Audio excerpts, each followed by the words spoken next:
د حریت سرلیکنه. د حریت سرلیکنه د بیلابیلو سیاسي، ټولنیزو، اقتصادي او فرهنګي تازه موضوعاتو په اړه د حریت رادیو رسمي نظر څرګندوي. امن او سوله د الله تعالی ستر نعمت. الله تعالی په انسان بشمیره نعمتونه پیرزو کړي، اما په دې نعمتونو کې ځینې داسې دي چې د انساني ژوند د بقا لپاره ځانګړی اهمیت لري. الله تعالی هم په قرآن کریم کې همدې دوو نعمتونو ته اشاره کوي چې یو یې د رزق او روزۍ نعمت دی او دوهم د امن او سولې نعمت. د امن قدر هغه چاته ښه معلومیږي چې جګړې، بدامنۍ او ګډوډۍ یې لیدلي وي. زموږ ولس چې له تېرو 4 لسیزو را په دې خوا د جګړو په اور کې سوځي، یو له سترو ارمانونو یې سوله او امنیت و. جګړو زموږ هیوادوال سخت وکړول. په میلیونونو هیوادوال مو په جګړو کې شهیدان، ټپیان او یا هم بېکوره شول. د خلکو کورونه ونړېدل، ښارونه په کنډوالو بدل شول او د ولس سر، مال او عزت مو له سختو ګواښونو سره مخامخ شو. زموږ د ولس څو نسله په دې ارمان له دنیا لاړل چې څه وخت به په هیواد کې سرتاسري امن قایمیږي. په تېرو 4 لسیزو کې کله هم نه و لیدل شوي چې په هیواد کې جګړه په بشپړ ډول پای ته رسېدلې وي.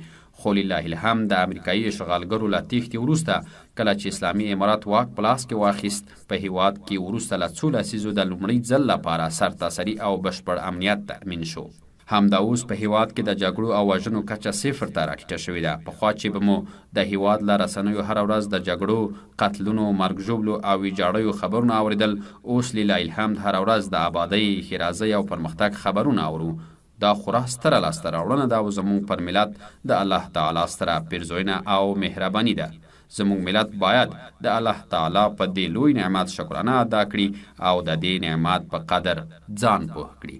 امنیت یو داسې نعمت دی چې په اسانه نه احساسیږي او نه هم څوک ورته متوجه کیږي. کټ مټ لکه د انسان روغتیا او صحت چې تر هغوی موږ په قدر نه پوهیږو تر څو چې ناروغان شو.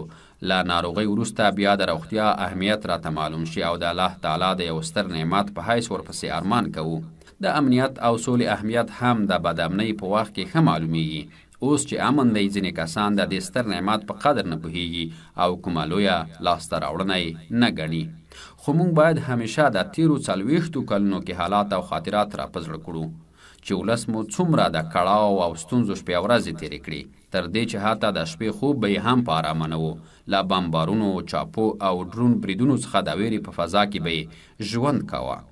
په هیواد کې د رامنځته شوي امنیت په اړه زموږ مسؤلیت دا دی چې د امن او سوله تقویه کړو، ساتنه یې وکړو او د پایښت او بقا لپاره یې لاس په کار شو. هر هغه څوک چې زموږ د هیواد امنیت خرابوي، هغه د اسلام او زموږ د مؤمن ولس دښمن دی. باید په کلکه یې مخنیوی وشي. امنیت ساتل یوازې د امنیتي ارګانونو وظیفه نه ده، بلکې زموږ د فرد د دیني او وجداني وظیفه ده چې باید د ټولنې امنیت وساتو او په ټول توان د امنیتي ادارو سره همکاري وکړو. د حریت سرلیکنه. د حریت سرلیکنه د بیلابیلو سیاسي، ټولنیزو، اقتصادي او فرهنګي تازه موضوعاتو په اړه د حریت رادیو رسمي نظر څرګندوي.